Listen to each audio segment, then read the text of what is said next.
Valerie, Justin, Iqbal, it's wonderful to have you all here in Davos at the World Economic Forum. And the main reason why we're here is that the Impact, Credit Suisse and the Young Investors Organization decided to create an event dedicated to the next generation, discussing the question how to create impact that affects 1 billion people.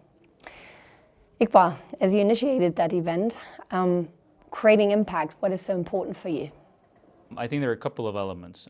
Firstly, I think people think you need to do something very big to create impact. Impact can start very small and can become very large.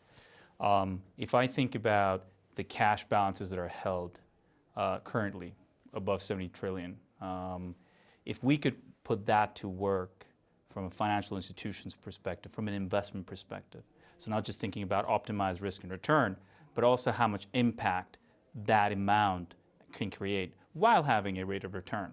I do feel that that could create material impact in the world and would change the financial industry as we know it. Valerie, you and your family are involved in many philanthropic topics and projects. What made you become involved and why are you so passionate about it? When I think about impact, I think about at the individual level, what kind of person do you want to be? Every decision you make has an impact. And then also each of us have certain resources that we can use, everyone in this world, to give back and try to create change. My brother Justin and I are very fortunate. We're 5th generation members of the Rockefeller family.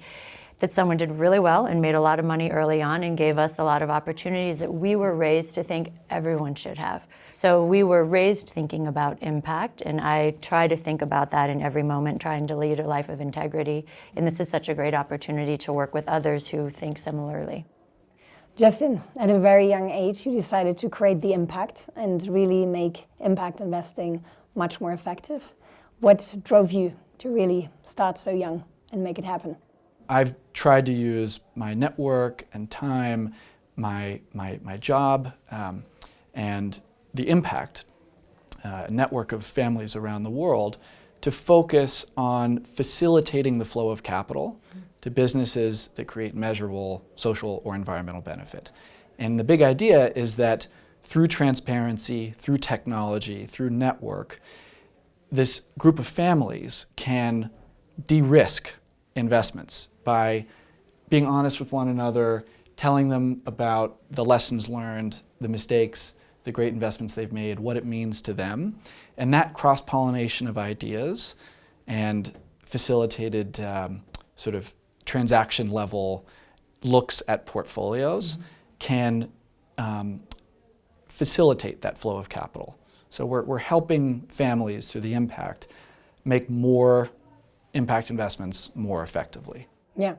And in your work with the families, have you realized that there were a different kind of conversations about making investments in the older generation and the younger generation? Always. Including in our family. So, impact investing very much sits at the intersection of philanthropy and capitalism. That doesn't mean that you have to compromise returns to align your values and your investments, but there are elements of each in that.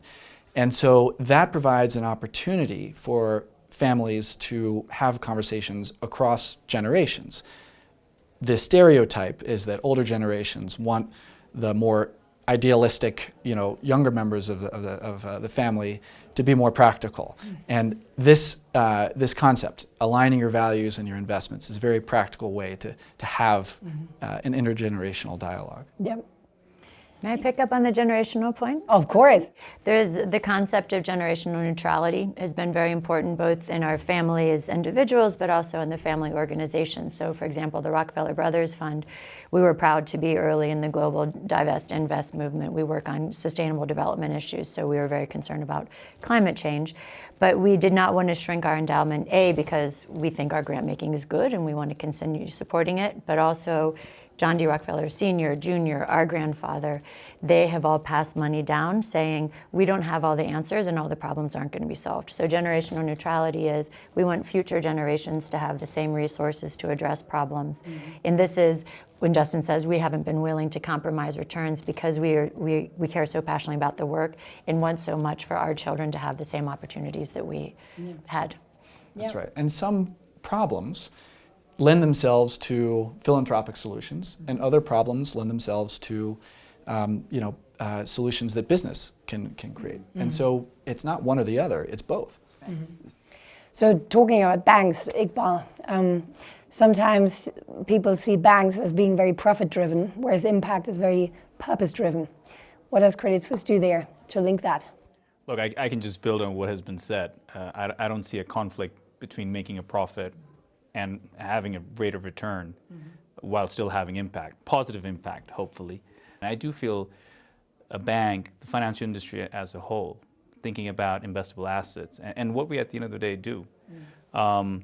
If we can measure impact and align impact to the purpose, and that purpose can differentiate, and that will be the difficult element in measuring impact. That's why you don't have a ESG index that actually everybody accepts.